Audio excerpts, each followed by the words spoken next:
ఒకసారి ప్రతిపక్షాలను చూస్తే ఒకసారి జాలేస్తూ ఉంటుంది. ఏం మాట్లాడతారో తెలియదు. 5 సంవత్సరాలు పరిపాలన ఇస్తే 14 నుంచి 19 మధ్య వచ్చిన పెట్టుబడిదారులందరినీ కూడా తరిమేసినారు. వాళ్ళందరినీ వాటాలు అడిగి బెదిరించి రాష్ట్రం నుంచి పారిపోయేటట్టు చేసినారు. మరి ఈరోజు 24 నుంచి ఈ 26 మధ్య అంటే 20 నెలల పరిపాలనలో దాదాపుగా 20 లక్షల కోట్ల పెట్టుబడులన్నీ కూడా ఈరోజు ఆంధ్రప్రదేశ్ రాష్ట్రానికి వస్తూ ఉన్నాయి. ప్రధానమంత్రి మోడీ గారు కూడా చంద్రబాబు నాయుడు గారి పనితీరును పరిపాలన దక్షిణ కొనియాడుతున్న పరిస్థితులు కూడా మనం చూస్తూ ఉంటాం.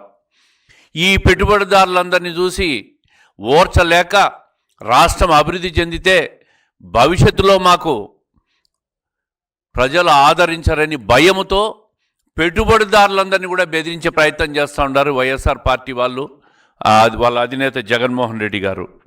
నేను ఈ సందర్భంగా చెప్తా ఉండా, దావోస్ పర్యటన ఈ మధ్యకాలంలో నిన్న మొన్న ఎక్కడ చూశా, మాజీ పరిశ్రమల మంత్రి గుడివాడ అమర్నాథ్ వ్యాఖ్యలు.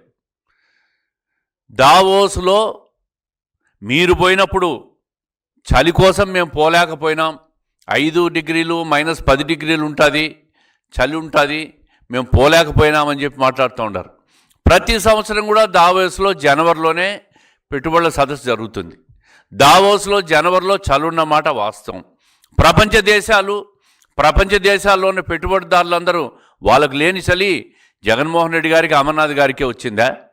మరి నేను ఎప్పుడు మాట్లాడలేదు చలి ఉందని చెప్పి మాట్లాడుతున్నాడు. ఆయన పరిశ్రమల మంత్రిగా ఉన్నప్పుడు స్పష్టంగా దావోస్లో 5 డిగ్రీల నుంచి 10 డిగ్రీల చలి ఉంటుంది కాబట్టి మేము పోలేదని మాట్లాడుతున్నాడు.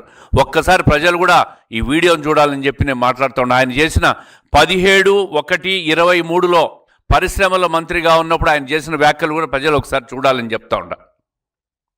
సహజంగా ఈ సందర్భంలో అంటే ఈ సమయంలో దావోస్లో -5, -10 డిగ్రీలు నడుస్తూ ఉంటుంది. టెంపరేచర్స్ విపరీతమైన చలి ఉంటుంది. సహజంగా అందరికీ అదే ఉంటుంది కదా. ఎన్నోళ్ళు దాదాపు 2,500 నుంచి 3,000 మంది ప్రతినిధులు ఉంటారు. ఒక సందర్భంలో అయితే ఇప్పుడు మా ఫైనాన్స్ సెక్రటరీగా ఉన్నటువంటి రావత్ గారు అక్కడ ఆ స్నో ఉండే దాంట్లో కాలు జారి కాలు కూడా ఫ్రాక్చర్ అయ్యి దాదాపు 40-45 రోజులు అక్కడ ట్రీట్మెంట్ చేయించుకున్నారు. సాధారణంగా చలిలో ఉంటే ఎవరైనా స్నానం చేస్తామా? సరే, అవన్నీ చెప్తామండి బయటికి.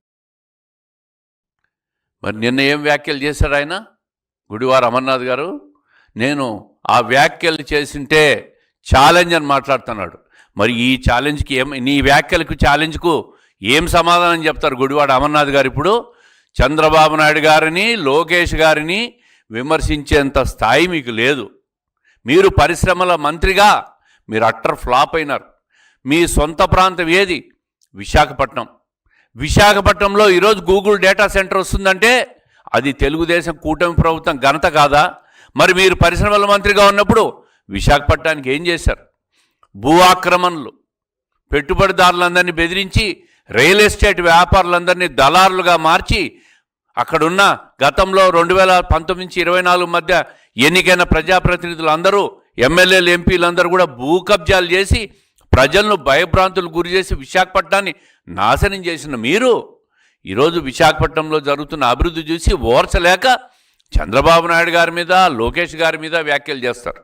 ఇంకో నాయకుడు సతీష్ రెడ్డి గారు మాట్లాడుతున్నారు, చంద్రబాబు నాయుడు గారు, లోకేష్ గారు విదేశాలకు పోతే ఎక్కడికి పోతున్నారో చెప్పట్లేదంట.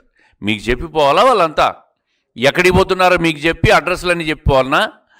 రాష్ట్ర ప్రజలకు జవాబుదారీ మేము. అంతేగాని ప్రతి వ్యక్తి కూడా ప్రశ్నించే స్థాయి చంద్రబాబు నాయుడు గారిని, లోకేష్ గారిని ప్రశ్నించే స్థాయి మీకు లేదు. ఒక్కసారి మీరు మీ స్థాయిని గుర్తించుకొని మాట్లాడాలి.